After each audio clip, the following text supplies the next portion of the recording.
Posti di blocco lungo le principali arterie di collegamento e pattuglie costantemente presenti nei centri cittadini. Queste le attività messe in campo dall'Arma dei Carabinieri per tutelare la sicurezza.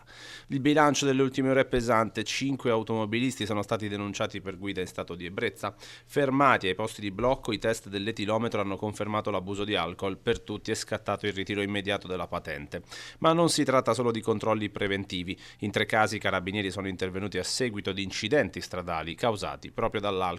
In uno di questi scontri si sono registrati anche dei feriti, mentre un veicolo è stato sottoposto a sequestro amministrativo.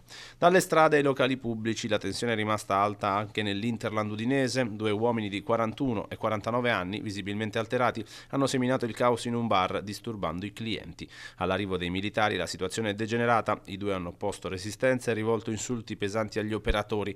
Per entrambi è scattata la denuncia a piede libero per ubriachezza, resistenza e oltraggio a pubblico ufficiale.